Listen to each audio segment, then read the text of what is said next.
quelque chose d'autre qui nous a beaucoup aidé aussi à être sur la même longueur d'onde, merci, je cherchais le mot. Ça, c'est qu'on a fait un parcours... Et vous complétez vos phrases, c'est Voilà, génial. À quel point vous êtes complémentaires. Puis là, on essaye comme de pas parler trop vite, là, mais d'habitude, quand on parle, puis les gens, ils nous regardent parler, tu sais, mettons, on travaille sur quelque chose ensemble, les gens, ils en reviennent juste pas, là, parce qu'on... Ah, mais c'est vrai. Vous lancez la balle. Nous, ils entendent quelque chose, mais nous, on est rendu à la solution du troisième projet que ça fait longtemps qu'on a. Fait que là, ils sont comme, est-ce que vous écoutez? On est comme, oui, mais on va vite en maudit.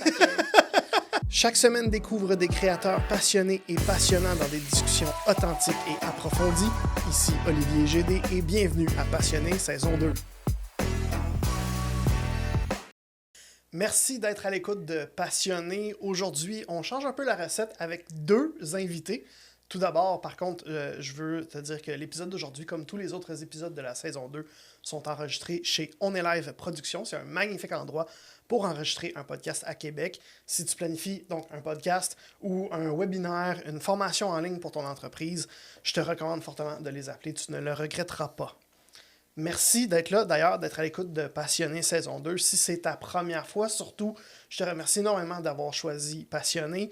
J'apprécie vraiment que tu m'as choisi parmi la panoplie de choses que tu aurais pu faire aujourd'hui. De prendre le temps de m'écouter, je l'apprécie énormément. Si ce n'est pas ta première fois, merci encore plus d'avoir fait ça une deuxième, une troisième ou une quatrième fois. Et pourquoi pas de t'abonner et pourquoi pas t'abonner, excuse-moi, au podcast pour être sûr de ne rien manquer. Si c'est déjà fait, tu peux mettre aussi un like ou un 5 étoiles, tout dépendamment si tu écoutes sur YouTube, sur Apple Podcast ou sur Spotify. D'ailleurs, sur Apple Podcast, je veux remercier l'utilisateur STBBTH. J'ai aucune idée t'es qui. C'est ça ton utilisateur sur Apple, mais tu as laissé une recommandation sur mon podcast, sur Apple Podcast. Tu as écrit « Super podcast qui allie intelligemment parcours personnel et professionnel ». Merci beaucoup, qui que tu sois, STBBTH. J'ai aucune idée c'est qui. J'ai aucune idée qui... premièrement, je connais pas... Ça doit pas être un nom, fait que je le connais pas. Mais merci beaucoup d'avoir laissé cette recommandation. Je l'apprécie énormément. Aujourd'hui, je reçois Nadia Castañeda-Jones et Amélie Tremblay, copropriétaires de Nadamé Design d'intérieur. Bonjour à vous deux, les filles. Merci d'être là. Hello! Hey, non, c'est nous qui sommes contentes d'être ici. On est tout excités. C'est la première fois qu'on fait ça. Donc, je l'ai dit, vous avez ensemble une entreprise de design d'intérieur. J'ai le goût de vous demander, à la base, là, personnellement, pourquoi le design d'intérieur? Mettons qu'on commence avec toi, Amélie. Yes. Ben moi, j'ai fait en fait un retour aux études. Donc, en tout premier lieu, moi, quand j'étais petite, là, c'est sûr que j'avais plein de passions. Moi, mon problème, c'était de choisir une seule profession parmi tout ce qui était possible de faire. Donc, en fait, la première option pour moi, ça a été l'animation 3D. Donc, ça, ce que je voulais faire avec ça, c'était vraiment de créer des films. Moi, je voulais travailler en film. OK, comme pour faire des dessins animés, genre. Des dessins animés, okay. Pour travailler autant sur aussi des films avec des effets spéciaux, tout ça. Moi, c'était vraiment ce qui me passionnait, c'était mon rêve. Donc, j'ai concrétisé ce rêve. Et puis ensuite, je me suis portée à réfléchir sur ça. Durant la pandémie, évidemment, tout le monde a eu des réflexions. Puis, en fait, ce que je trouvais que j'avais pas avec... quand je travaillais dans ma profession en effets spéciaux, c'était vraiment de la reconnaissance par moi, ce que j'accomplissais comme tâche. Parce qu'on sait, dans un film, il y a des milliers de personnes dans un générique. Puis, moi, malheureusement, je faisais partie de ces milliers de personnes, mais moi, je voulais vraiment qu'on me remercie personnellement, on va dire. Je voulais que les gens qui écoutent le film, c'est comme s'ils allaient dire « Merci, Amélie ». Mais moi, je suis juste un grain de sable. Je comprends. Donc, finalement, je me suis dit, bon, qu'est-ce que je pourrais faire d'autre, là, que j'aurais vraiment une reconnaissance, puis que, je change directement la vie des gens. Puis c'est là que j'en suis venue au design d'intérieur. Moi, mon père, il travaille sur la construction. On a déménagé plusieurs fois dans des maisons qui étaient neuves, finalement, là. Donc, c'est sûr que j'ai déménagé dans des maisons qui n'étaient jamais complétées en termes de chantier. Fait qu'en vrai, j'ai tout le temps été un peu là-dedans. Donc, je me suis dit, écoute, pourquoi pas ça va allier le design, la passion pour la création, pour la gestion, pour mon côté aussi qui est très organisé, puis qui est très méthodique, avec des calculs, puis des plans aussi qui sont très précis. Donc, je me suis lancée là-dedans à 100%, puis finalement, écoute, je suis très contente de mon choix. Donc, de ce que je comprends, là, quand tu disais que t'as comme un peu grandi dans des chantiers, toi, t'es à l'aise là-dedans, là, quand que la cuisine est à moitié faite ou des choses comme ça, t'es confortable là-dedans, là, si je Ben comprends oui. bien. Hey, c'est sûr que tout le monde a dû en voir de toutes les couleurs, mais tu sais, nous, quand on était plus jeunes, on a habité dans une maison, on a déménagé. J'ai 2 petits frères, puis pendant je sais plus combien de temps, là, on a dormi toute la famille ensemble dans une seule pièce. Oh my On s'est God. lavé dans les grosses cuves là, qu'on a dans une salle de lavage. Là, J'ai comme une grosse cuve industrielle, Ouais, genre. on se lavait là-dedans pendant genre 1 mois. Tu sais, Oh, je suis comme habituée avec ça. Mais j'aurais pas été capable. ah, c'est ça, c'est pas tout le monde. Mais tout ça pour dire que, ouais, je suis habituée là-dedans. J'aime ça. Puis au travers de ça, ben c'est sûr que, tu sais, moi, j'aimais beaucoup aussi travailler de mes mains. Fait que, tu sais, faire du DIY, rénover des meubles, faire, tu sais, des projets pour ma chambre, tu sais, quand j'étais plus petite. Puis, ben, j'étais chanceuse parce que j'avais mon père qui était entrepreneur. Fait que lui, ben, c'est sûr qu'il pouvait m'aider à concrétiser un peu mes rêves, puis mes dessins, puis Fait mes que t'as souhaits. toujours Fait été designer d'intérieur sans les études. Exactement. Ok, Puis je dernièrement, comprends. ma meilleure amie, elle m'a ressorti des plans que j'avais faits pour elle quand on était tout petite. On avait 13 ans, j'avais refait le design de sa chambre en dessin. Puis c'est son oncle qui avait, son parrain en fait, qui avait tout rénové en suivant mes petits dessins vraiment lettres. Tu sais, juste, c'était pas beau, là, c'était même pas à l'échelle. Je faisais des profondeurs de champ qui faisaient aucun sens. Mais écoute, elle a eu cette petite chambre-là, puis ça fait longtemps que je fais ça, là, ouais. Nadia, de ton côté, pourquoi le design d'intérieur? Oui, un petit peu comme Amélie aussi. Moi, j'ai grandi un petit peu dans les chantiers, mais au Portugal. Donc, mon père était architecte, il avait une entreprise, il était entrepreneur. Donc, eux, ils faisaient de la restauration de vieux bâtiments, des vieilles églises, etc. Donc, depuis que je suis jeune, j'ai des photos encore de moi que j'avais peut-être 7 ans, 6 ans, avec un petit coton en train de nettoyer les œuvres d'art d'une église. En fait, j'ai grandi un petit peu là-dedans aussi. Et plus je vieillissais, plus je me disais, ah, j'aimerais ça être architecte un jour aussi. Mais c'est juste pour faire plaisir à mon père, parce que j'allais à l'université avec mon père, parce que mon père a fait le cours d'architecture plus tard dans sa vie, là, à 40 ans. OK, vous étiez les deux en même temps en train de faire le même Non, bac? non, non, non, non, non. En Ok. fait, mon père, au Portugal, moi, j'étais jeune, j'avais pas Ok, ok. j'étais toute petite, mais lui, il avait beaucoup de connaissances déjà, donc il était entrepreneur avant d'être architecte. Et avec l'amour pour l'architecture et les projets de rénovation, etc., il s'est dit, j'aimerais ça aller faire mon bac en architecture. Donc, il a fait le bac d'architecture. Et moi, j'étais jeune, donc j'allais des fois de temps Ok, en tu temps le avec lui à l'école. suivais. Je le Ok, suivais à comprends, l'école. Je comprends. Et en fait, je voyais un petit peu ses cours, je voyais les maquettes, comment est-ce qu'il faisait. Et moi, c'est comme, ah oui, moi aussi, je vais être architecte un jour. Mais c'est le petit rêve d'enfant pour faire plaisir aux parents. Après ça, quand on a déménagé ici au Canada, tu sais, avec de l'adolescence, etc., à un moment donné, on cherche notre ligne guide, qu'est-ce qu'on va faire. Et en fait, après ça, j'ai trouvé la médecine nucléaire. En fait, c'est quelque chose que j'ai Wow. fait. D'ailleurs, j'étais technologue en médecine nucléaire avant de devenir designer intérieur. Je travaillais dans les hôpitaux pendant 5 ans. Et pendant que je travaillais, je suis très bonne en technique. Je comprenais très bien la science. Et encore aujourd'hui, la science, ça m'intéresse énormément. Et en fait, ça a toujours resté en dedans de moi, depuis que je suis jeune aussi. C'est juste que je savais jamais c'était quoi qui est le plus important pour moi. C'est-tu le côté artistique, créatif, ou c'est plus la science? Et même quand j'ai fait des tests psychométriques aussi, que ce soit au secondaire 5, ou j'ai refait récemment aussi, avant de venir faire le cours en design, j'ai refait aussi les mêmes tests et ça donnait exactement la même chose, 50% pour la création, 50% pour les sciences. Donc, c'est très Ok. mélangeant. Qu'est-ce qu'on fait dans ce temps-là? Comme déchiré entre les C'est deux. vraiment- Vraiment en C'est plein vraiment milieu. spécial. Et en fait, pour la deuxième fois que j'ai fait les tests, le psychologue, l'orienteur, il me croyait pas. Je disais, quand je l'ai fait pour la première fois, ça donnait exactement 50-50. Il me dit, oh non, c'est pas vrai, c'est pas vrai. Finalement, je l'ai fait, il dit, ouais, c'est vrai, hein, tu m'avais dit la vérité. Donc, finalement, il m'a sorti plein de profils Ça, c'est pendant que je travaillais encore à l'hôpital, parce que je savais pas encore si c'était le design ou non. Et là, finalement, avec mes propres recherches, j'ai trouvé le profil de design intérieur. Parce qu'en fait, mon père disait tout le temps, tant et bel et bien qu'il y a des êtres humains, il va toujours avoir besoin de la médecine, des maisons pour habiter et de la nourriture. Donc, moi, ça ne m'intéressait pas tant la nourriture. Donc là, je me suis dit, la médecine, j'ai déjà été. Donc, qu'est-ce que je peux faire au niveau de l'habitation? Donc, j'ai fait des recherches et j'ai trouvé comme le profil de designer intérieur. Et après ça, j'ai commencé à regarder, OK, la personnalité de la personne derrière le design d'intérieur, c'est quoi qu'elle fait dans la journée, le type d'activité, etc. L'horaire qui est variable à tous les jours, c'est jamais la même chose. Et ça, c'est quelque chose qui m'a attiré beaucoup. Et en fait, je me suis reconnue un petit peu dans le profil de designer intérieur. Et je me suis dit, je vais donner YOLO, je vais donner une chance. Et j'ai appliqué pour le programme. Et en fait, j'étais acceptée. Et là, après ça, c'était un petit peu difficile de savoir est-ce que je lâche vraiment l'hôpital, parce que c'est comme un emploi à sécurité. J'avais comme ma permanence. Oui, médecine nucléaire, ça doit être... Mais oui, c'était un bel emploi. J'avais un horaire plein, j'avais des bonnes conditions d'emploi, je ne travaillais pas les week-ends, sauf quand on était en garde.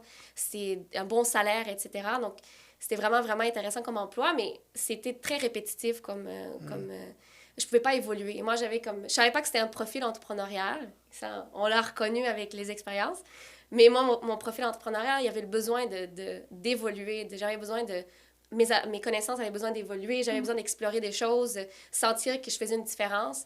Et quand je travaillais à l'hôpital, je sentais que je restais quand même assez stagnante dans ma vie. Et je trouvais qu'il me manquait quelque chose dans ma vie. Et là, mes collègues, ils me disaient, il te reste encore 35 ans. Avant la retraite. Avant la retraite. Là, je me disais, oh mon Dieu, ça me tente pas d'attendre à la retraite. Donc là, je me suis dit, OK, c'est maintenant ou jamais. Et là, la pandémie est arrivée. Et en fait, c'est la pandémie qui, ça me disait, en tout cas, pour moi et pour Amélie, je vais te laisser parler. Mais pour moi, ça m'a vraiment fait réfléchir que c'est peut-être le moment. C'est peut-être un signe, karma qui s'en vient et qui dit, c'est peut-être le temps de commencer à réfléchir.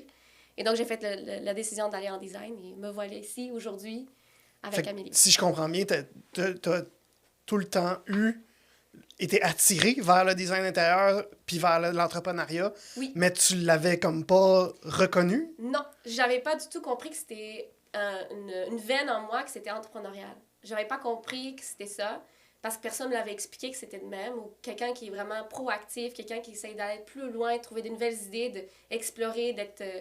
Vraiment, ce côté-là, j'avais pas compris que c'était quelqu'un qui était entrepreneurial. Et en fait, c'est après ça, quand j'ai jasé avec quelqu'un, que c'était quelqu'un qui travaillait... J'ai fait un stage d'une journée dans un bureau d'architecture et de design ici à Québec. Quand j'explorais c'est quoi les options après la fin de la technique, qu'est-ce que j'allais faire. Et cette personne-là m'a rentré dedans et m'a dit « OK, là, on va s'asseoir et on va discuter des affaires. » Là, ça m'a choquée parce que je m'attendais pas à ça. Et parce que je savais pas encore qu'est-ce que j'allais faire une fois que j'allais graduer. Nadamé, ça existait même pas encore dans ma tête. Et il m'a dit, OK, mais qu'est-ce que tu veux faire, qu'est-ce que tu aimes faire? Après ça, on discutait. Je lui expliquais que je faisais déjà des projets pendant mes cours, je faisais déjà des projets à mon compte. Donc là, il me dit, mais peut-être tu as une veine entrepreneuriale qu'il faudrait que tu explores. Et là, c'est la première fois que j'ai entendu une veine entrepreneuriale. T'sais. Pourtant, d'après ça, je reconnais toutes les choses que j'ai faites dans ma vie. Mais oui, ça fait du sens, c'est entrepreneurial, mais oui, ça fait du sens. Mais des fois, on ne se rend pas compte. Il faut juste que quelqu'un le dise pour que tu te dises, ah, mais oui, j'avais jamais vu ça de même. Ouais. Voilà. Je comprends. Et comment vous vous êtes rencontrés? Avant d'expliquer comment Nadamé est né, oui. Comment vous vous êtes rencontrés? Comment ça a commencé, cette relation-là d'amitié? Donc, on s'est rencontrés au Cégep Garneau en design intérieur.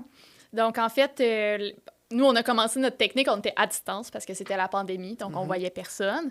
Puis les deux, finalement, on s'est impliqués dès la première année dans le Cégep, on s'est impliqués dans l'entreprise école Garneau Travail en design intérieur. Donc, c'est vraiment là-dedans qu'on s'est rencontrés. Puis on a... C'est quoi ça, l'entreprise école? Je connais pas ça, je suis jamais allé à Garneau. En fait, il y a plusieurs entreprises écoles, il y en a 5 au Cégep Garneau, mais il y a plusieurs cégeps qui l'offrent, cette opportunité-là. En fait, c'est des étudiants qui peuvent donner sous forme de bénévolat. Ils peuvent participer à des programmes, à des événements, etc. Donc, Garneau Travail, en fait, c'est une entreprise qui est, en fait, les membres, c'est des étudiants qui font du bénévolat pour l'entreprise et qui organisent plein d'événements, que ce soit des foires au centre du cégep, que ce soit des concerts, que ce soit des conférences, etc. Okay. Donc, ils font vraiment des... En fait, il y a plusieurs entreprises, mais nous, Garneau Travail, c'était vraiment dédié pour ce genre d'événements. Il y avait aussi un département de design intérieur dans lequel on faisait des projets de design avec des vrais clients et en fait, dans des cadres des cours aussi. Donc, en fait, c'est comme plein de choses en même temps. Mais c'est une grosse entreprise et c'est une des plus grosses entreprises entrepreneuriales du cégep dans la ville de Québec.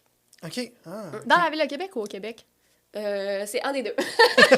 Mais non, c'est ça. Au Québec. Ça, dans le fond, ce type de programme-là, ça permet un peu de savoir est-ce que toi, tu as un côté entrepreneurial en toi? Parce que, tu sais, il nous lance beaucoup de choses à faire. OK, il faudrait contacter telle personne pour savoir s'il veut s'impliquer, faire une commandite. Fait que déjà là, si toi, t'as pas envie de t'impliquer là-dedans, ben ça répond très vite à la question de « j'ai peut-être pas ce côté-là ». Fait que ça, c'est une belle façon au cégep. Nous, c'est comme ça qu'on l'a découvert. C'est une belle façon au cégep de savoir est-ce que moi, j'ai ça en moi, justement, cette fameuse fibre entrepreneuriale, puis est-ce que je suis capable d'aller au-devant des choses, je suis capable de prendre des initiatives et tout ça. Donc, c'est là-dedans qu'on s'est rencontrés. Puis, un jour, en décembre, la première année de nos études, on a été amenés à travailler ensemble sur un projet. Puis, on s'était jamais parlé avant, en fait. Parce qu'on était à distance, c'était la pandémie, en fait. C'est ça. Ouais, fait que vous vous étiez jamais vus. Non, ou à on peu se voyait près. à distance un petit peu dans les cours. Des fois, quand c'était les rencontres d'équipe ou garde au travail, on se voyait un petit peu, mais on se parlait pas nécessairement, on se connaissait pas. C'est Ouais, ça. dans un Zoom de cours d'école, tu te connais, mais connais pas vraiment. C'est là. exact. Ouais, je comprends. Donc, Ok. finalement, on a vraiment... on a collaboré ensemble pour la première fois, de façon, 2 à 2, là, seulement. Puis, après, on s'est dit, Colin, elle travaille donc bien bien, elle. Ouais, elle travaille donc bien bien. Fait que là, après ça, à partir de ce moment-là, tous les projets d'école, on voulait être ensemble parce qu'on savait qu'on travaillait bien. Puis, tu sais, nous, c'est sûr qu'on avait un profil où on revenait aux études. Donc, tu sais, nous, on avait, à ce moment-là, déjà, on avait notre appart à payer. Tu sais, on était rendus autonomes depuis des années, là. Tu sais, on n'était plus... nos parents, ils subvenaient plus à nos besoins. Donc, c'est sûr que quand tu reviens au cégep avec cette mentalité-là, t'es pas là pour niaiser, là. Tu sais, t'es là pour... T'es déjà un adulte, puis C'est ça. veux pas, au début du cégep, ben, C'est ça. les étudiants qui sortent de l'école secondaire, s'ils n'ont C'est pas ça. le même niveau de maturité, si on veut. Ben non, c'est Et ça. motivation aussi, niveau de Ouais. motivation. Là, on sait où on est là pour une raison et on va mettre tous nos efforts pour y réussir. Donc, Je Exact. comprends. Fait que je pense qu'on s'est très vite, on s'est rapprochés par cette raison-là. Parce que, tu sais, nous, quand on allait en cours, ben, tu sais, on jasait pas, là. Tu sais, on parlait pas de notre fin de semaine. On était comme de la mort en cours, tu sais. Parce que nous, ce qu'on voulait, c'était réussir. En tout cas, Amélie, t'es reconnue pour ça, vraiment. Ouais, moi, beaucoup. j'étais reconnue pour ça, là. Tu sais, c'est comme, La parle-moi plate, pas, je m'en parle-moi sac. pas. Tu sais, Mais pour vrai, mais il y avait des amis qui avaient de la misère à comprendre, mais c'est Amélie, c'est ça. ouais, c'est ça.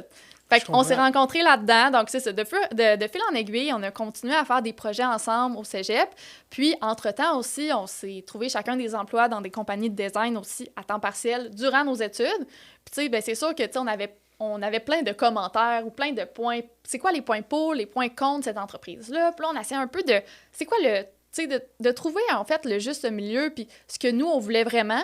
Puis en discutant, on s'est dit, crème, peut-être qu'un jour, on pourrait se partir, tu sais. Mais on disait ça en niaisant. On disait, Ah, hey, on ouais. va partir en Ok, affaires. ouais. On disait ça en niaisant, tu sais, en disant comme ça, on trouve jamais ce qu'on veut exactement, parce qu'il y a tout le temps quelque chose, tu sais. Peu importe l'entreprise où tu es, ça peut jamais être parfait. Il y a tout le temps une petite affaire qui va, Mhm. tu sais, c'est le salaire, des fois, le party de Noël est plate, tu sais, ça peut tellement être... Tu sais, c'est tellement niaiseux, des fois, là, ben... Fait que là, on se dit, on va se partir en affaires un jour, blablabla. Mais surtout quand tu as l'esprit entrepreneurial d'être l'employé de quelqu'un, ça va être c'est facile ça. de trouver des points négatifs, j'imagine. là. Oui, c'est ça. Puis Exactement. éventuellement, ça a été quoi? À quel moment la joke n'était plus une joke, puis là, c'est devenu... OK, on s'enregistre, puis c'est quand ce moment-là? Ouais. Je pense Vas-y que, en fait, ça faisait longtemps qu'on avait pas mal la décision déjà dans notre cœur, mais ça nous prenait un événement déclencheur. Mhm. Ouais. Et je pense que cet événement déclencheur, tu me corrigeras, c'est qu'on a eu une conférence au Cégep, que c'était Robert Burry qui venait présenter leur nouveau programme, que c'est une bourse aux finissants, que c'est pour les aider à démarrer leur entreprise. Robert Burry, c'est un fournisseur de matériaux de construction à Québec. Ouais, ils ont des bureaux comme sur le bord de l'autoroute, je pense. C'est ça. se peut-tu? Ouais, je C'est les ça. ai déjà Yes. vus. Ouais, Exactement. ok. Donc là, eux, ils venaient présenter ce programme-là, qui auparavant était chez Commonwealth, un autre compétiteur. Et en fait, ce qu'ils font, c'est qu'ils donnent des bureaux gratuits pendant 2 ans, avec Internet fourni, imprimante, Ok. papier, Internet, téléphone. Et en fait, l'espace pour qu'on démarre notre entreprise. Nous, en fait, il faut qu'on mette des efforts, mais ils offrent le local gratuitement pendant 2 ans. OK. Et donc, ils sont venus présenter ce programme-là. Et là, Amélie et moi, on s'est dit, on va y aller juste pour voir. On va aller regarder, voir si ça vaut la peine ou non. Finalement, on est allé à la conférence, on était assis en avant et on arrête. Ben, en tout cas, moi, j'arrêtais pas de poser des questions. Clairement, j'étais vraiment intéressée. Tellement qu'ils se rappelaient de moi à la fin. Et après ça, à la fin, on s'est checké, on s'est dit, OK, ouais, on peut pas Ouais. manquer ça. Ça, c'était en octobre 2022, genre. Ouais. Tu sais, ça fait 2 ans, je pense. C'est ça? Oui, effectivement. C'est ça? Ça fait comme 1 an et demi, en 22 fait. ans, oui. OK. Ouais, C'est ça. ouais, c'est ça. C'est ça. OK. Fait que ça, c'est à ce moment-là, c'est là que ça a switché vraiment complètement. Puis on a commencé à travailler comme à temps partiel sur notre développement d'entreprise. C'est vraiment à ce moment-là. Pendant ce temps-là, quand tu dis à temps partiel, c'est que pendant ce temps-là, vous continuez d'avoir ça. des vrais emplois, des vrais, entre guillemets, emplois. On était encore au cégep, Ouais, à OK. temps plein. On avait nos emplois à temps partiel. Puis à côté de ça, on développait tranquillement l'entreprise. La gestion de l'horaire pour faire tout ça en même temps, c'était comment? C'était-tu un défi? Moi, je faisais des nuits blanches. Ben, j'imagine, là, ouais. Mais Amélie n'a jamais fait des nuits blanches. Non, moi, je Jamais. suis comme Elle est très l'organisée. Non, mais moi, je suis vraiment l'organisée, là, tu sais. Ouais. Moi, je me gère, je fais les choses. Moi, là, faire des quoi à la dernière minute, là, oublie-moi, là. Je fais pas partie du projet, là. Tu sais, moi, c'est fait des mois à l'avance. Tout est fait des mois à l'avance dans ma vie. Fait que je suis comme ça aussi au travail. Fait que, tu sais, moi, j'ai tout le temps su m'organiser pour pas que ça fasse ça. Puis, j'avais vraiment... Quand je suis revenue au cégep à temps plein, après avoir travaillé dans le marché du travail, je me disais, moi, c'est pas vrai que, comme, je vais avoir un mode de vie qui est fou. Tu sais, j'ai mon chum aussi. Tu sais, je veux continuer à avoir mes amis, je veux continuer à avoir ma famille, puis tout ça. Fait que j'étais vraiment... tu sais, je me gérais, là, dans le fond, là. Fait que... OK. Mais Nadia, je l'aide. Je l'aide encore mais ça- aujourd'hui. Ben, c'est ça, je m'en allais demander, Nadia, est-ce que toi, t'es du genre à être plus last minute, puis... Mais en fait, oui, parce qu'en fait, on dirait que le travail n'a jamais fini pour moi, parce que je suis trop perfectionniste. Ben, trop. Y a-tu vraiment un niveau d'être... Fait que Nadia, t'as non. besoin du deadline pour faire Oui. comme, OK, il faut que je le remette ça. là, c'est maintenant, C'est ça, parce c'est que... ça. Parce que Non, moi, mais j'ai travaillé Nadia, jusqu'à c'est la dernière vrai. minute. Non, mais perfectionniste comme j'ai rarement vu. J'ai jamais vu Ok. quelqu'un de perfectionniste. Et j'en ai connu des gens, là. J'ai jamais vu quelqu'un comme Nadia, là. C'est une... OK. On travaille là-dessus ensemble. Oui, on travaille là-dessus ensemble. Hey, mais c'est beaucoup mieux que... J'ai appris à beaucoup lâcher prise depuis que je suis en entreprise avec Amélie. C'est un travail constant. Des fois, c'est notre petit côté perfectionniste, il revient. Donc, c'est essayer de mettre ça sous contrôle. Mais non, effectivement, donc moi, j'ai fait beaucoup de nuits blanches au cégep. Je suis pas fière parce qu'effectivement, ça affecte ma qualité de vie après le travail une fois qu'il est remis. Après ça, je dors, je mange pas bien. En fait, je suis le genre de personne qui, quand je suis investie dans un projet, je vois pas le temps passer, je mange pas, je vais pas aux toilettes. Je suis vraiment focus. Il n'y a rien d'autre qui Il y a existe rien que le d'autre, projet. c'est le OK. projet. Et en fait, soit c'est le fait d'être trop perfectionniste, ou soit je suis vraiment passionnée par ce que je fais, mais je suis capable de m'oublier ce qui est autour de moi. Et en fait, c'est pas du tout santé si on veut faire ça à long terme. Parce que notre machine, en fait, la machine avec laquelle on travaille, c'est pas notre ordi, c'est notre cerveau. Parce que nos idées viennent de notre cerveau. Donc, il faut vraiment qu'on prenne soin de notre cerveau. Et ça, en fait, j'en suis consciente. Et je suis vraiment heureuse d'avoir Amélie parce qu'elle est capable de mettre des limites. Et moi, je prends exemple d'Amélie. Je suis comme, OK, moi, je vais être plus de même, en gardant mon côté vraiment créatif, en gardant mon côté vraiment ambitieux, mais en gardant la santé aussi mentale qu'il faut qu'on garde en tant que designer à long terme. Ouais. Je voulais justement vous demander, en étant toutes les deux propriétaires de l'entreprise, puis toutes les deux, vous avez la fibre entrepreneuriale, vous étiez en entreprise, puis vous remarquiez les points négatifs, puis qu'est-ce que vous aimiez pas. Une fois rendu dans votre entreprise ensemble, est-ce que c'est difficile de vouloir suivre votre propre fibre entrepreneuriale sans embarquer sur celle de l'autre? Est-ce que vous avez des points que vous pilez ses pieds parce que vous devenez quasiment en compétition sans même le vouloir? Ou au contraire, vous êtes ultra complémentaires? J'ai envie de pencher pour la deuxième option, ultra complémentaire. OK. C'est ce qui fait notre force, là, je trouve. Là, qu'est-ce que t'en penses? Oui, vraiment certain que moi, des fois, je vais aller plus loin. Beaucoup, beaucoup loin. Mais tu sais, encore une fois, c'est le côté perfectionniste. Mm-hmm. Mais tu sais, Amélie est capable de me ramener à la réalité. Donc, en fait, on est vraiment complémentaires parce moi, je suis capable d'arriver avec des idées folles qu'elle n'a jamais pensées. Comme, ah ouais, on peut faire ça, on peut faire ci, on va aller à la Lune une fois, on va faire des projets internationaux. Puis j'arrive avec plein d'idées de même, de folie un petit peu. Mais Amélie est comme, OK, on ramène ça à la réalité, on ramène ça ici, au sol québécois. Ouais. Donc, on se complémente beaucoup. Bien, ça, puis dans nos forces aussi, parce que, mettons, Nadia, elle s'occupe beaucoup du marketing, tu sais, tout ce qui est plus visibilité, tu sais, avec, tu sais, visibilité, finalement, on comprend, là. Elle, c'est vraiment, elle, la chef de ça, c'est la meilleure. Tu sais, moi, je regarde même pas ce qu'elle fait, là. Tu sais, hier, j'ai regardé nos réseaux sociaux parce que j'avais besoin d'aller trouver des réponses sur quelque chose, puis je me suis rendu compte à quel point je regardais jamais nos réseaux sociaux. Puis là, On est actifs! Hey, on a fait plein de pauses, je savais pas! Mais là, parce que moi, je suis pas tant ces réseaux sociaux. Je sais même pas comment faire une publication, là, pour te dire. Là, je suis vraiment poche avec ça. Fait que là, hier, j'ai regardé ça. Wow, tabarnouche, chez nous, ça, c'est capoté. Puis là, j'ai écrit un message, genre, oh my God, c'est malade ce que t'es en train de faire avec les réseaux sociaux. Fait que, tu sais, on se fait vraiment confiance aussi. Fait que là, Nadia, pas Nadia, mais Nadia, j'y laisse toute cette responsabilité-là. Puis, tu sais, moi, je sais qu'elle fait bien ça. Je pourrais pas faire mieux de toute façon. Là. Fait que je m'embarque même pas là-dedans. Puis, moi, au contraire, ce que je fais, c'est vraiment plus ce côté, toute gestion, organisation, admin, comptabilité. Moi, c'est ça que je travaille puis que je fais. Puis Nadia, pareil, là, je pense qu'elle me fait confiance puis qu'elle serait pas mieux. Fait que... En fait, ça me passionne tant, donc je suis vraiment heureuse qu'Amélie peut s'en occuper parce que... Vous avez comme des zones de génie très différentes dans l'entreprise. Vraiment. Vous l'avez juste parfaitement séparées. C'est Puis, ça. OK. Ça a juste tellement bien à donner. Puis quelque chose d'autre qui nous a beaucoup aidé aussi à être sur la même longueur d'onde. La même longueur d'onde, merci, je cherchais le mot. Ça, c'est qu'on a fait un parcours... Et vous complétez vos phrases. C'est Oui, génial. ça. À quel point vous êtes complémentaires. Puis là, on essaye comme de pas parler trop vite, là, mais Oui. d'habitude, quand on parle, parle puis les gens, ils nous regardent parler, tu sais, mettons, on travaille sur quelque chose ensemble, les gens, ils en reviennent juste pas, là, parce qu'on... Ah oui, c'est vrai. Vous lancez la balle. Nous, ils entendent quelque chose, mais nous, on est rendu à la solution du 3e projet, que ça fait Ok, longtemps je qu'on a. comprends. Fait que là, ils sont comme, est-ce que vous vous écoutez? On est comme, oui, mais on va vite en maudit. Fait que- Faut prendre un Red Bull pour une Oh my God, consultation. C'est l'enfer. Mais non, c'est ça. Qu'est-ce qui nous a beaucoup aidé à être sur la même longueur d'onde aussi dès le départ, c'est que cet été, nous, en fait, notre entreprise est démarrée depuis juin, mais on est à temps plein depuis... on est à temps plein depuis juin, Oui. sauf qu'on a fait une formation durant l'été qui était un AEC en démarrage et gestion d'entreprise. Fait que ça, on a assisté ensemble. C'était tout l'été au complet, c'était à temps plein.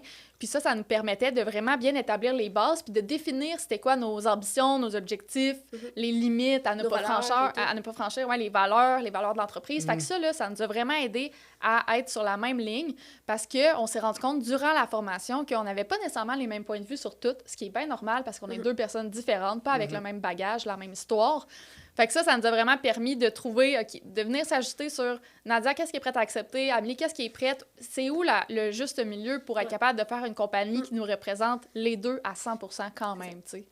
Fait que ça nous a vraiment aidé. Puis depuis ce temps-là, en tout cas, on est quand même tout le temps sur la même... C'est ça.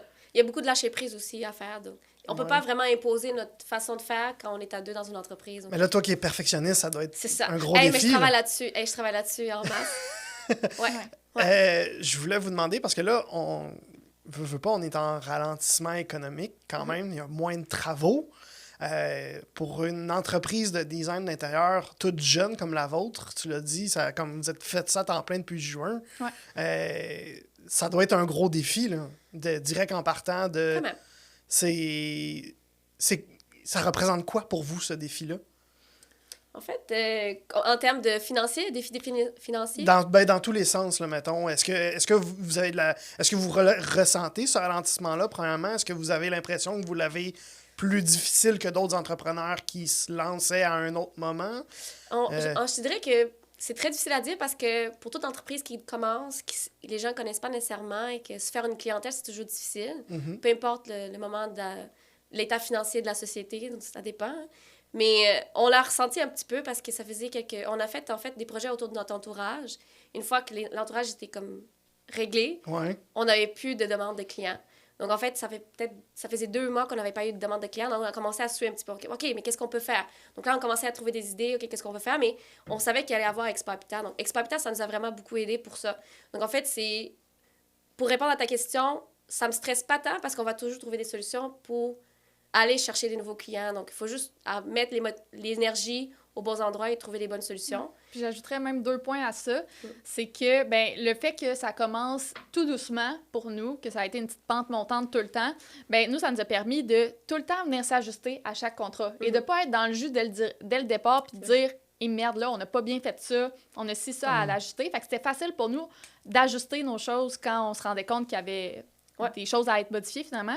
Puis la deuxième chose, c'est que nous, on se rendait pas compte nécessairement qu'il y avait un ralentissement économique. On se disait, on est une entreprise en démarrage, fait que est-ce que c'est normal de l'avoir rough parce qu'on commence. C'est ça, mais finalement, on a parlé, on participe à beaucoup de 5 à 7, on est en contact avec beaucoup d'ébénistes, des entrepreneurs, d'autres designers, des architectes, etc. Puis eux, on leur a demandé, vous, c'est quoi votre workload en 2023, 2022, ça ressemble à quoi? Puis la plupart nous ont dit, c'est pas rare que notre clientèle a diminué de moitié. Fait que c'est un peu comme ça qu'on l'a compris qu'il y avait un ralentissement. Mais, nous, pour l'instant, excusez, je touchais le micro. Nous, pour l'instant, ça ne nous affecte pas nécessairement. Puis là, avec Expo Habitat, c'est ça qu'on discutait avant que le podcast commence, c'est que nous, ça a été un grand levier là, pour nous. Parlons-en de Expo Habitat. Dans le fond, ça, juste pour quelqu'un qui ne connaît pas, c'est quoi Expo Habitat? C'est quoi? Vas-y. Allez-y. Donc, en fait, Expo Habitat, c'est un gros événement ici à Québec, mais il y a ici à Montréal. Et en fait, nous, on n'a pas participé à celui de Montréal, on a participé ici à Québec, qui vient juste de... C'était le week-end passé. Au centre de foire. Centre de foire, c'est ça, merci. Donc, c'est un grand événement, ça fait des années qu'il existe. Et donc, nous, on a décidé de participer cette année, en fait. Et là-dedans, il y a tout... En fait, c'est le plus gros événement de la Ville de Québec en lien avec la construction, rénovation, etc. Donc, c'est vraiment destiné aux particuliers. C'est ça. Donc, en fait, il y a vraiment un gros pavillon dédié pour l'extérieur, donc que ce soit aménagement paysager, que ce soit tout au niveau des fenêtres, des portes, etc. Et de l'autre côté, c'est vraiment notre pavillon qui c'est dédié pour l'intérieur. Donc là-dedans, on trouve les ébénistes, cuisinistes, tous des matériaux de revêtement, que ce soit des designs intérieurs, des maisons modèles aussi. Donc on trouve vraiment, c'est le plus gros événement. Quelqu'un qui veut se faire un projet de rénovation où il cherche des idées, mais c'est le plus gros événement. Il arrive une fois par année. C'est toujours autour du mois février, à la fin du mois de février. OK. Puis de ce que j'ai compris, ça a très bien été pour vous de participer à ça. Qu'est-ce que ça veut dire, très bien été? Ouais. En fait, on a eu un stand qui était quand même assez bien occupé. Il s'attirait l'œil parce qu'on Il était avait... vraiment magnifique en passant. merci, Là, moi, je l'ai vu sur les réseaux sociaux oui. que Nadia administre d'ailleurs. Ouais, Là, merci. C'était vraiment beau. Là. Merci. Hey, mais le but, c'était vraiment d'avoir un stand qui stand out un petit peu avec des couleurs. Donc, notre image de marque est quand même assez audacieuse. Donc, on voulait avoir un stand audacieux qui se démarque des autres. Vu que c'est notre première fois à l'Expo Habitat, on voulait vraiment que ça attire l'œil des gens. Donc, on a eu cette facilité-là avec notre image de marque parce qu'il est déjà assez stand-out et déjà assez unique dans le monde du design intérieur. Donc, on a voulu mettre le stand dans notre image. Et c'est vrai parce qu'il y avait beaucoup de monde qui passait, ils regardaient notre stand, ils disaient « Je savais pas qu'est-ce que vous faites, mais vous avez un stand vraiment unique. » Donc, ça attirait l'œil juste à cause des couleurs et la lumière, etc. Quand tu dis que votre image de marque est comme unique dans votre milieu, qu'est-ce que tu veux dire là, pour les gens qui, premièrement, sont pas familiers avec ce domaine-là et deuxièmement, peut-être n'ont pas vu votre image de marque?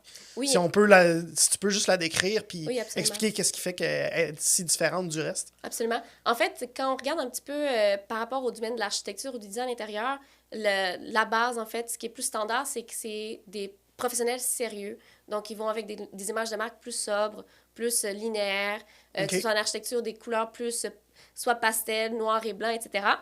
Donc, nous, on voulait, certain que notre personnalité, on voulait la mettre de l'avant. Donc, on est déjà assez unique en soi et on voulait vraiment que c'est nous qui attire les clients, notre personnalité. Donc, on s'est dit qu'une bonne façon de se démarquer des autres, c'est de mettre de l'avant notre personnalité qui est déjà assez colorée. Donc, on s'est dit, on va aller chercher une image de marque différente, pétante, colorée. En fait, c'est vraiment différent ce que les autres y font, de façon à vraiment se démarquer. Donc, si jamais quelqu'un est en train de défiler sur des pages Instagram ou Facebook, il voit plein de logos d'entreprises. Donc, il voit blanc, noir, gris, beige, grège, un verlime! Donc, ça fait vraiment... Pow! Donc, c'est vraiment... Quand on regarde d'un coup d'œil, on est capable de sortir. Mais on a les verres limes, on a les vagues, on joue beaucoup avec vagues, les formes très organiques. On a des mascottes qui sont un peu nos alter ego. Ça aussi, ils nous représentent. Fait qu'on veut les utiliser dans nos réseaux sociaux surtout. Puis notre des mascottes, qu'est-ce que tu veux dire par mascotte exactement? En fait, on a fait créer des genres de pictogrammes. C'est ça. Okay. En fait, c'est nous, mais en forme de petits animés. Comme en emoji un peu. OK. C'est ça. Donc, on a des emojis qu'on a fait développer. C'est quelque chose aussi que les designers intérieurs n'utilisent pas nécessairement ni en architecture. C'est une autre façon aussi de se démarquer des autres. Donc, en fait, on voulait amener ce nouveau vent de fraîcheur et de jeunesse et de dynamisme dans le domaine du design intérieur.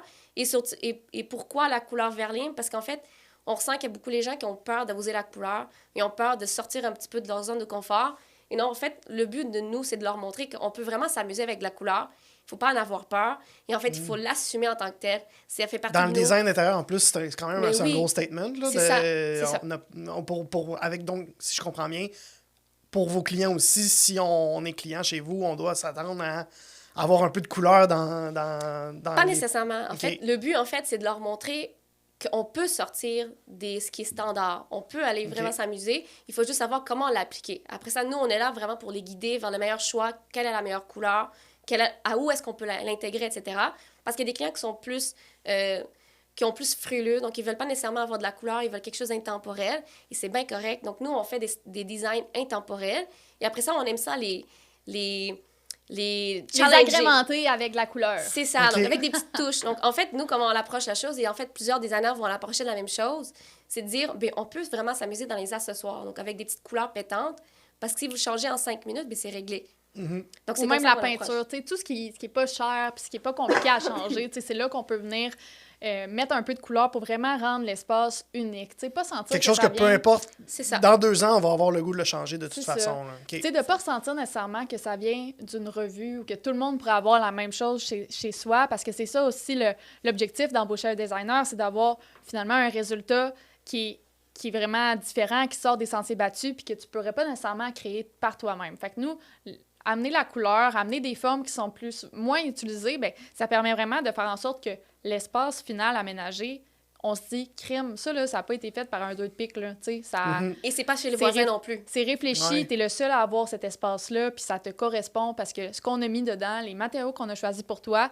ça convient à ta famille, à tes besoins, puis à À tes l'entretien goûts que tu veux aussi. aussi faire là-dedans. Ok. Fait que... Et aussi, en fait, la couleur, ça joue tellement au niveau du psychologique aussi. On pense que, oh, je veux pas, j'aime pas ça, cette couleur-là. Je veux pas c'est la couleur, je veux que ce soit beau, intemporel, qui traverse les années. Mais la couleur joue tellement fort dans la psychologie qu'on l'a ressenti beaucoup avec la pandémie, quand les maisons étaient grises, pâles, beige. Tu sais, à un moment donné, il manquait de dynamisme, il manquait d'énergie, il manquait de vivacité. Et avec les couleurs, on peut aller chercher ça. Et en fait, c'est juste qu'on dirait que les gens, maintenant, sont rendus qui ont un petit peu plus peur d'investir dans la couleur. En fait, ils ont peur de faire le mauvais choix. Et en fait, c'est pour ça que nous, on est là pour vraiment les guider vers le meilleur choix de la couleur.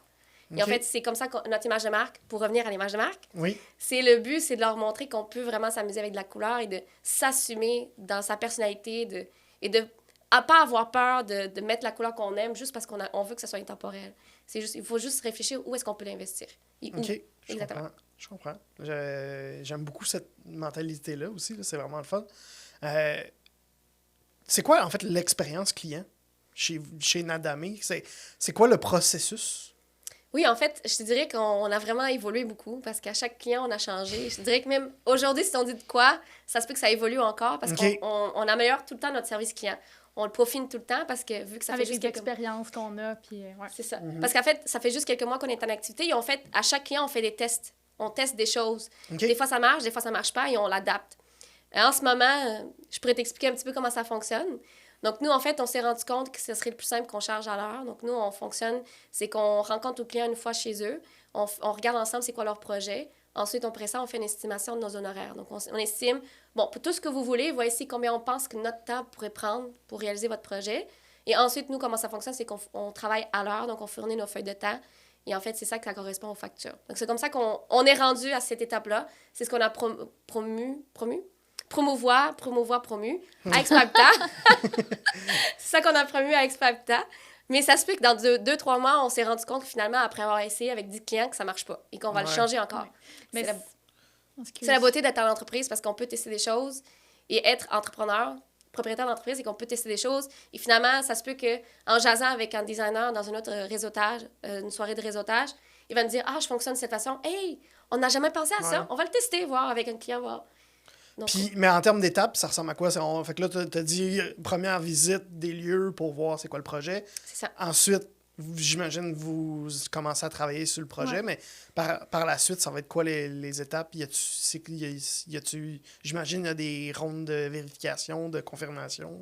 Oui, Ça marche comment? absolument. Dans le fond, on fonctionne par phase. Là. C'est ça la méthode en ce moment qui est utilisée et qui fonctionne bien. Donc, en fait, on s'ajuste vraiment aux clients. Il y en a des clients qui vont nous dire « Moi, là, j'ai fait les travaux moi-même, je veux juste un nouveau plan d'aménagement pour mon rez-de-chaussée. Donc, tu sais, je démolis tous les murs puis je veux les refaire, donc j'ai juste besoin de ça. » Parfait. Nous, on fournit que ça.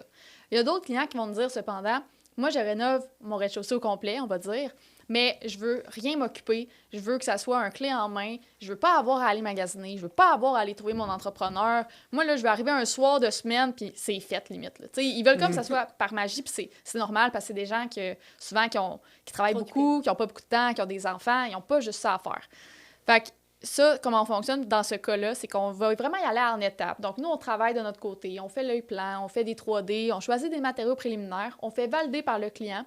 Puis ensuite, ben, il dit « OK, c'est beau, on peut aller de l'avant. » Donc là, nous, on peut envoyer des soumissions auprès de fournisseurs de matériaux, de revêtements, de produits, d'accessoires. Entrepreneur.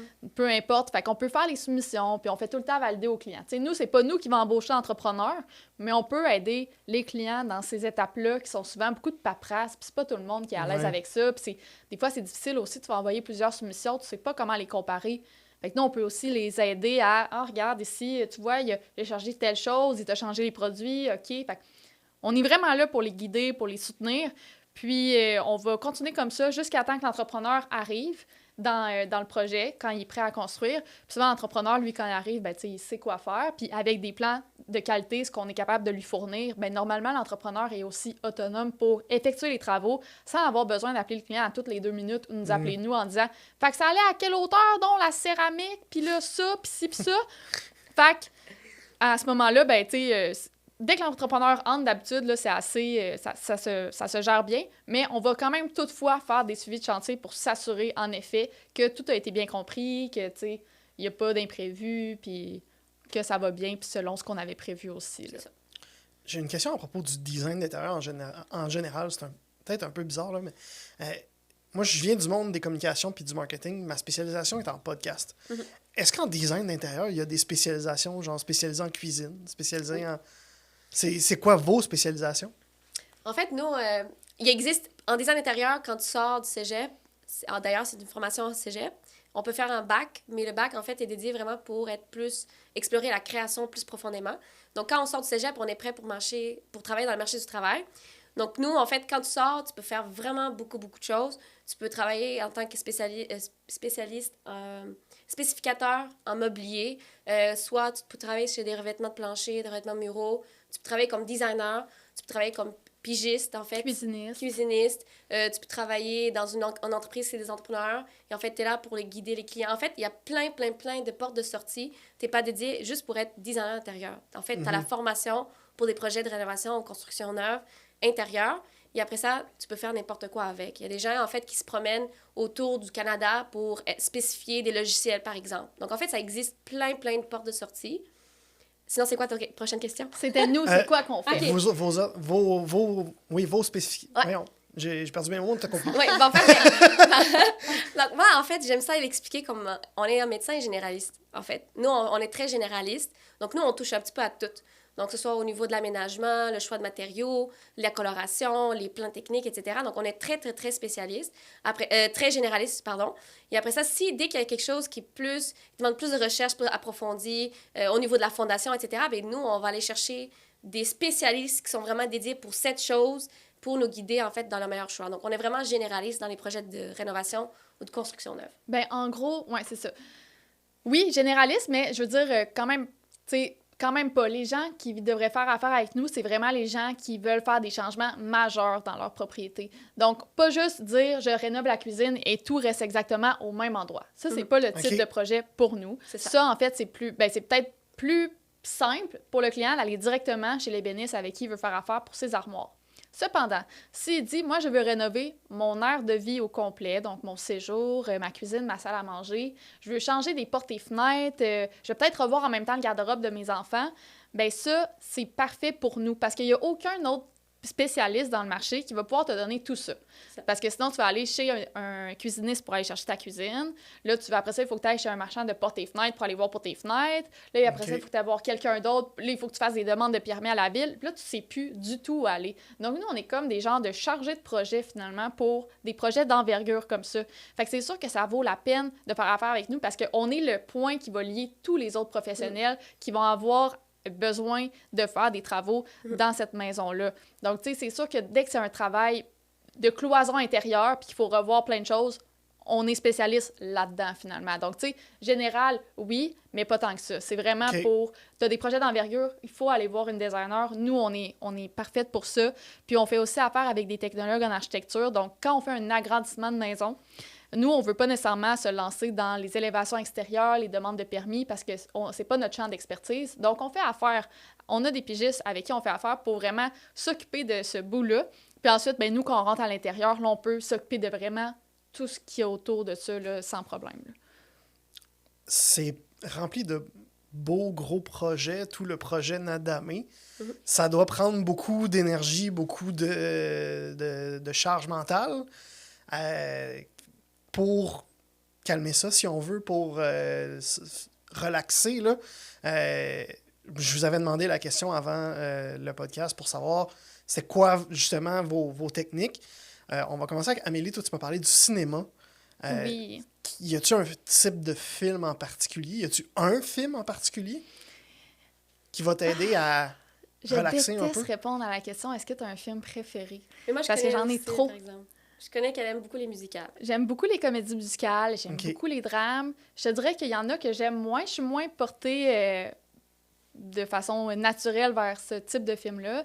Ça serait, même là, tu sais, des films western. Tu sais, je suis un peu moins portée vers ça, mais en même temps, je suis toujours ouverte à s'il y en a des super bons.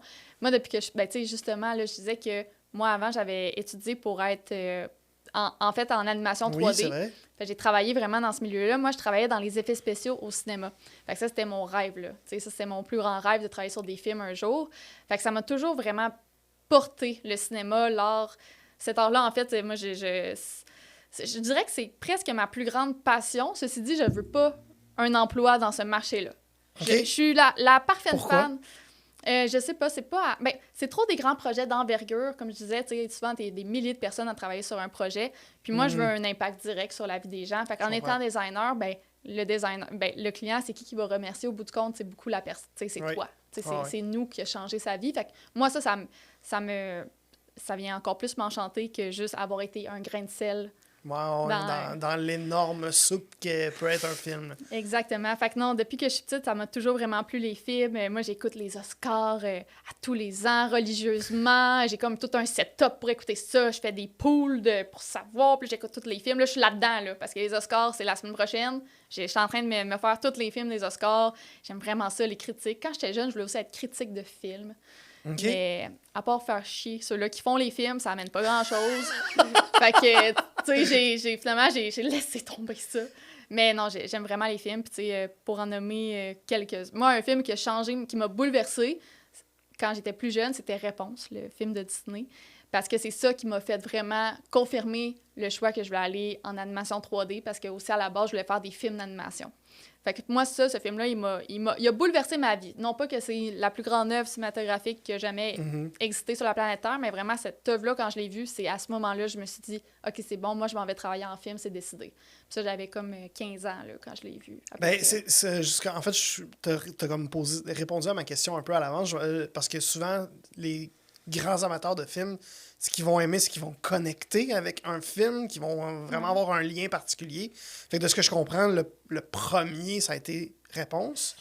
Est-ce qu'il y en a un autre qui a comme avec lequel tu as plus connecté encore depuis, qui va te chercher particulièrement?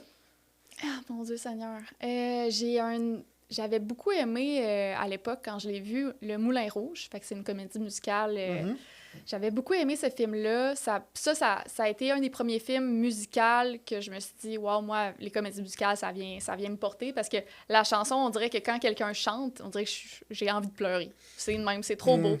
Quelqu'un qui chante, on dirait que ça me... Je suis allée voir la comédie musicale Air à Québec dernièrement, qu'il y avait durant l'hiver. J'ai pleuré toutes les larmes de mon corps durant tout le spectacle. Ça vient trop me chercher, quelqu'un qui chante. Je sais pas pourquoi. Je trouve que c'est tellement d'énergie, c'est tellement...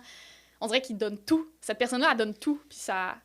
Fait que t'as-tu un lien semblable aussi avec la musique? Pas nécessairement, mais vraiment avec les gens qui donnent des... Ben, peut-être. En fait, oui, ça vient vraiment me guider aussi, là, la musique, mais il faut que je vois la personne. C'est ça la clé, je pense. Il faut que je la vois. Parce que juste écouter... Fait qu'en show, mettons, ouais, mais ça, pas je juste... pleure aussi. Okay. Moi, je suis bien une pleureuse dans les shows, dans les parades. Dès que quelqu'un donne une performance artistique, je suis comme déboussolée. Je m'en remets pas. Est-ce qu'il y a un film que tu pourrais regarder comme 1 milliard de fois puis tu serais jamais capable de... Tu pourrais l'écouter puis dès qu'il finit, tu as le goût de le repartir? Là? Ah, boy. Je te dirais les Lord of the Rings. Je trippe là-dessus. OK. Ça, en plus, tu commences à taper la série, ben, il est temps que tu recommences tout de suite après. Là, absolument. Non, mais absolument. Ça, j'adore ça. Moi, tu vois, je fais de la popote. Je cuisine en écoutant Lord of the Rings. Je mets ça en background. Moi, c'est bien mon genre. Je mets des films en background pour vivre mes moments de ma vie. Donc, tu sais, je fais le lavage, puis il y a un film, puis là, tu sais...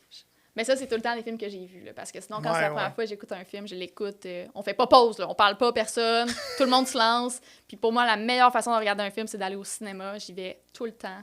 Avant, j'y allais à chaque semaine. Mais ouais, là, avec le début de compagnie, avec la business, c'est plus difficile. C'est ça, c'est plus difficile.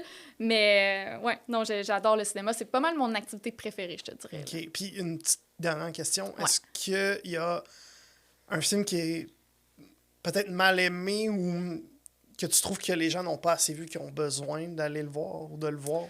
Ouh là là là là, mon Dieu Seigneur, c'est des bonnes questions. On dirait que je t'ai parlé de ça, le cinéma, puis là, moi, j'ai comme trop de films dans ma tête qui roulent. Ben, je te dirais que, écoute, le plus récent que je viens de voir, je l'ai écouté cette semaine dans ma préparation pour les Oscars, puis c'est Past Lives. C'est un film coréen et américain, je crois. Puis ça parle... c'est très bon, en fait. C'est des films, souvent, les Oscars, que les gens ils vont moins regarder parce que c'est moins grand public. Mais ce film-là, je trouve qu'il est vraiment accessible sais, je trouve pas que c'est comme Péteux de brou. Des fois, on dirait qu'on comprend pas où est-ce que le film veut nous amener dans les Oscars. Mais là, ce film-là, il est vraiment réel. Ça parle d'amour, ça parle un peu de l'âme sœur, puis des choix dans ta vie qui font en sorte que... comment, en fait, tu te retrouves, puis comment tu vas trouver ta voie en combinant le travail et l'amour. Fait que ça m'a beaucoup parlé, puis je pense que ça vaut la peine d'être vu. OK, parfait. On en prend note. C'est un film qui parle de quoi, en fait? C'est ça, ça parle vraiment de comment tu vas combiner ta vie professionnelle et personnelle, comment des décisions que tu vas prendre vont t'amener à... Mais comment qui raconte ça, l'histoire, là, si on met C'est mettons, l'histoire le de 3 synopsis? personnages. Fait que c'est dans le OK. fond, on suit une jeune Coréenne elle a immigré aux États-Unis quand elle avait comme 12 ans ou quelque chose comme ça. Puis elle, ben, elle a vraiment... elle a des ambitions, puis elle a des amours du passé, puis elle sait pas comment jongler entre ses amours versus ses ambitions dans sa carrière. Fait qu'on la voit un peu trouver son chemin au travers de OK. tout ça, puis... OK. ouais, ça vaut la C'est peine. intriguant. OK, Ouais. je prends ça en note. Je vais aller regarder Bon, ça. tu me le diras. Nadia, c'est à ton tour. Yes. Parlons maintenant de ta passion à toi pour te calmer. On est un peu proche de films parce que toi, tu Oui. me parlais en fait, c'est des arts fantastiques Oui. dans les mondes fantastiques, si on veut, Oui. le livre, film, série. Mais quand tu m'as dit fantastique, ma première réaction, ça a été ouais, mais fantastique, c'est large. Oui. C'est très large, les mondes fantastiques. Est-ce que tu as une spécialisation, entre guillemets, Mais encore oui. une fois, de monde fantastique? Mais oui, il y a de quoi toujours que je me tourne tout le temps. Donc, c'est toujours mon go-to. J'adore, genre, les romances fantaisiques dans lesquelles c'est tout le temps avec...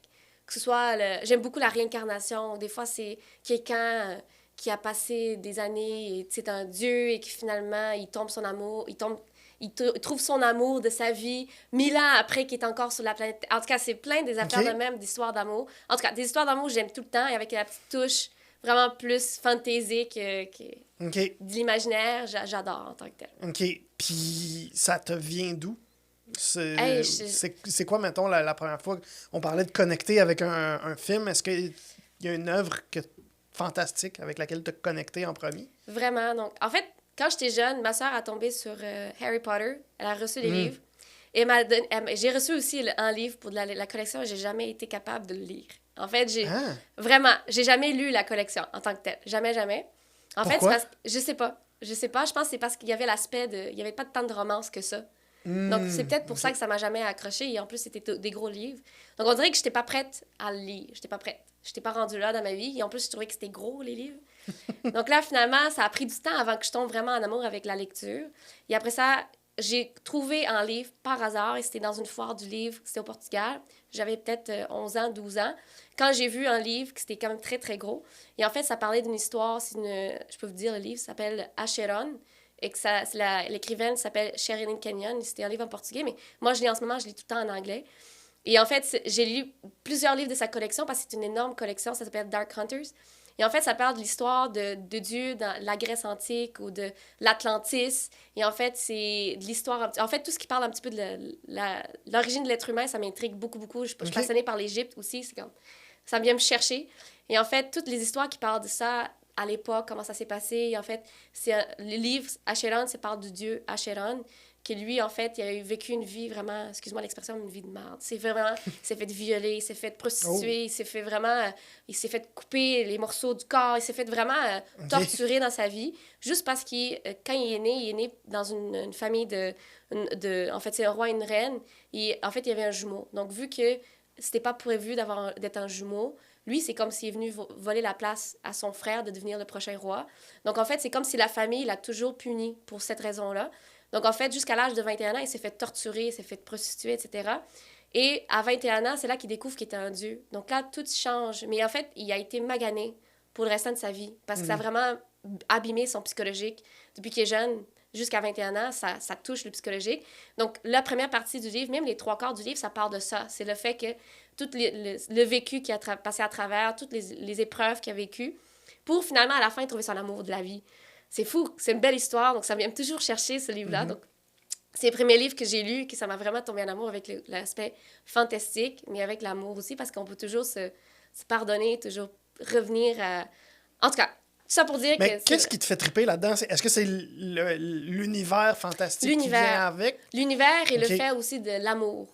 C'est parce que Ouais. je suis une éternelle romantique. OK. Donc, tout ce qui est comme en lien avec l'amour, les âmes sœurs et... Tout ce qui est tout le romantisme avec C'est le ça. grand R, là, dans le C'est fond. ça, OK. exactement, c'est ça. Donc, c'est ce qui vient me chercher beaucoup.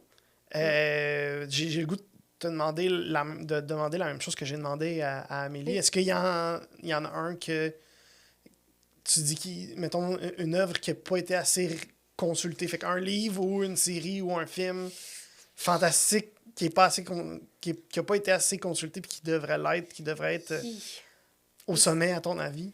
Tabarnouche, c'est une belle... Ah oui, OK, j'ai un film. J'ai Ok. un film. Un film ou un livre? J'ai un film. Parce qu'en fait, ça touche à plein de choses, en fait. Moi, le côté fantaisique, romance, ça peut être tant dans les livres, dans les séries comme dans les films. Et en fait, moi, il y a un film que j'ai écouté qui c'est en lien avec l'amour, encore une fois. Le romance, pour moi, c'est très important. Et en fait, c'est un film d'amour, mais encore une fois, c'est quelqu'un qui a passé des épreuves pour finalement tomber en amour, etc. Ça s'appelle le film... En fait, il y en a deux. C'est les mêmes acteurs qui ont fait les deux. C'est un film de Bollywood, OK? C'est vraiment spécial. C'est pas tout le monde qui écoute des films de Bollywood, mais Mais moi, Bollywood, c'est pas un univers fantastique? non, mais en fait, c'est l'histoire. Ok. L'histoire, en fait, il y a une histoire qui s'appelle Jodha Akbar. Et en fait, ça parle de...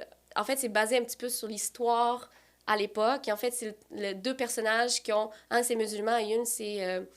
Hindou, je me dis. Exactement. Donc, et les deux sont dans des territoires... En fait, c'est comme des peuples différents, mais ils se marient pour rejoindre leur peuple. Mais c'est deux croyances, c'est deux façons de vivre différentes et c'est deux façons de voir les choses différentes. Donc, c'est l'acceptation et d'être fini par tomber en amour ensemble et de s'accepter, de lâcher prise sur plein d'affaires. Donc, ça, je l'aime beaucoup. Et en fait, il y a le côté histoire, parce que j'ai parlé que j'aime beaucoup l'histoire. Oui. Donc, ça vient vraiment me toucher. Et les deux acteurs ont fait un autre film. Je me rappelle plus c'était quoi le nom, mais c'est un film aussi que lui, c'était un magicien. Et en fait, au début du film, il y a une gaffe qui se passe dans son show. Il tombe, il devient Paralysé. Merci, paralysé. Et en fait, lui, il n'a plus le goût de vivre. En fait, toutes ses journées, c'est difficile. Lui, tout ce qu'il veut, c'est mourir. Parce qu'il n'y a plus d'énergie, il ne voit plus c'est où le bonheur parce qu'il ne peut rien faire. Il est paralysé dans sa chaise, fauteuil roulant. Donc, jusqu'à temps qu'il y a quelqu'un qui accepte de venir le rencontrer pour l'aider à se préparer, à se nettoyer, etc. C'est une madame qui, elle, est une danse flamenco. Donc, en fait, il y a beaucoup de... En fait, c'est au fur et à mesure... En fait, c'est beaucoup inspiré sur un film qui est sorti il n'y a pas longtemps, que c'est à peu près la même chose, qu'un gars est paralysé, qui, lui, en fait, tout ce qu'il veut, c'est mourir. Il y a une femme qui arrive et qui va venir l'aider, en fait, à passer à travers les épreuves pour finalement finir euthanasié. Donc, en fait, l'histoire, c'est vraiment intense.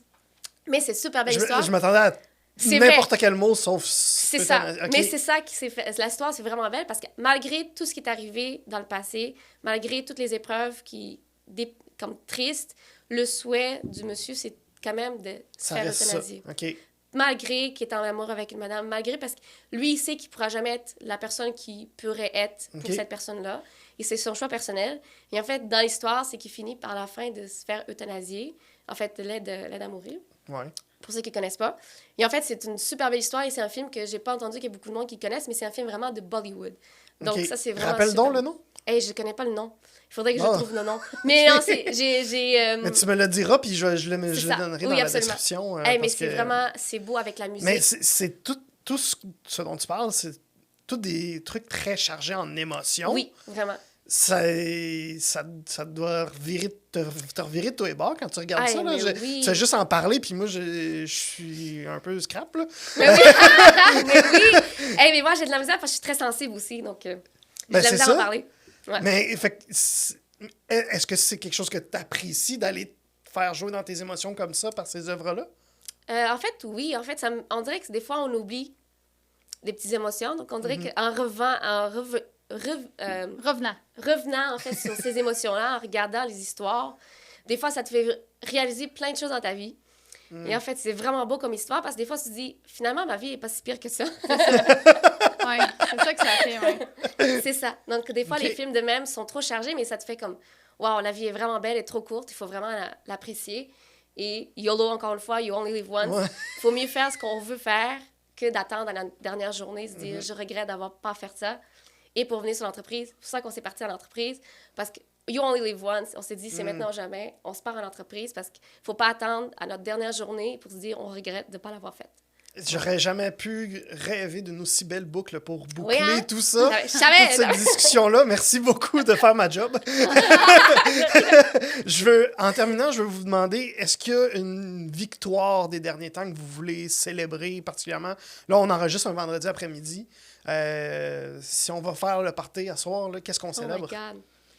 Je pense qu'on célèbre vraiment notre Expo Habitat. On est encore sur le high du Expo Habitat. Ça Ok. fait 4 jours, c'est fini, puis ça a été super bien pour nous. On a eu de l'affluence, beaucoup d'achalandage, en fait, dans notre kiosque. Ça n'a pas arrêté. On a eu beaucoup de clients, on a eu beaucoup de commentaires, beaucoup de personnes, des proches de nous aussi qui sont venus nous voir. Puis on n'a même pas eu le temps de leur parler, imagine-toi donc. Les gens qui Ok. venaient nous voir, là, on Vous était étiez tellement dans de le monde. jus. Ok. On n'avait pas le temps, on faisait rien que faire des petits babayes, mais tu sais, ils nous envoyaient des bisous, ils nous envoyaient de l'amour. Fait que moi, c'est mon high, là, en ce moment. C'est ce que j'ai envie de célébrer. Je pense que je célèbre ça en fin de semaine. Parce qu'on n'a pas eu de fin de semaine, nous autres, là. On a fait un gros rush. Ben oui, de préparation, puis après ça, l'Expo Habitat, C'est c'est ça. une fin de semaine. Fait que là, C'est ça. c'est comme toute la journée, comme 3-4 jours, je pense. Expo 4 Habitat. jours, oui. Puis la première journée, Intense. mettons, c'est 9 à 9. Après ça, la Ouais. deuxième. Tu sais, fait Ça qu'on. tire du jus, là. Ça tire du jus, mais pour moi, ça va être le premier repos que je prends en fin de semaine depuis qu'on a fait l'Expo Habitat. Puis c'est vraiment, définitivement, ça que moi, je célèbre là, en fin de semaine. OK. Nadia, t'es-tu d'accord? Moi, c'est différent, en fait. Je le vois plus à long terme. Moi, je vois que... Moi, en tout cas, je suis très heureuse d'être avec Amélie pour l'entreprise. Et moi, je vois qu'à tous les jours, à tous les mois qu'on continue l'entreprise, c'est une victoire. Donc, pour moi, c'est tout. En Ouais. fait, peu importe ce qu'on fait. Ouais. Oh, magnifique. Tout le temps, des petits pour toutes les prendre. C'est ça. Oui, exactement. Fait que, où est-ce qu'on suit Nadamé? Où est-ce qu'on vous suit, vous, individuellement? Oui, en fait, on est présente sur les réseaux sociaux, sur Facebook, Instagram et LinkedIn. Donc, vous pouvez nous trouver sur Instagram, Nadamé Design, Facebook aussi, Nadamé Design, LinkedIn aussi. Finalement. Finalement. C'était quoi l'autre question? Où on vous suit individuellement. Ah, OK. Mettons qu'on veut juste te suivre toi, Nadia, puis parler du film de Bollywood. Là, Oh my God, OK. Non. Vous pouvez me contacter sur LinkedIn, sinon sur Facebook sans problème. C'est certain que OK. moi, Facebook et Instagram, pour moi, mon compte personnel, c'est vraiment personnel, rendu là. OK. Donc, je dirais que plus LinkedIn, ça va être bien correct. En fait, OK, je vais comprendre parfait. que c'est plus des questions en général. OK. Ouais. Amélie? Pour ma part, je suis presque inexistante sur les réseaux sociaux. À part avoir une page qui existe, il se passe pas grand-chose là. Fait que OK. vous pouvez me contacter par téléphone au 581. Non, c'est pas vrai. Avec ton numéro de carte de Bon, crédit. avec- Fait que pour communiquer avec toi, on communique avec Nadia. Ah ouais, c'est ça. Communiquer avec moi, on communique avec Nadia. Ou par courriel. Ou par courriel honnêtement, à notre entreprise. Ouais. Dis- Parfait. Ben, je vais mettre en description du podcast, je vais mettre le lien vers votre compte Instagram, vers vos LinkedIn, même si tu ne te sers pas du tien. Puis vers le site web. Fait que comme ça, on va pouvoir vous trouver très facilement si on a besoin de jaser design d'intérieur, de films. De cinéma en particulier Oui. ou d'univers fantastique. Merci beaucoup, Amélie Tremblay et Nadia. Là, je vais le manquer. c'est bien correct. Je vais le manquer. Bonne chance. Castagnera Jones. Bonne ch- Proche. Bien réussi. Très Ok. proche. Je vais continuer de me pratiquer en fin de semaine. Merci beaucoup, les filles, d'avoir participé à Passionné. J'ai vraiment trippé de vous jaser aujourd'hui. Merci, Merci, Oli. merci. Non, c'est à toi, merci. Wouh! On s'applaudit. Ouais, cut.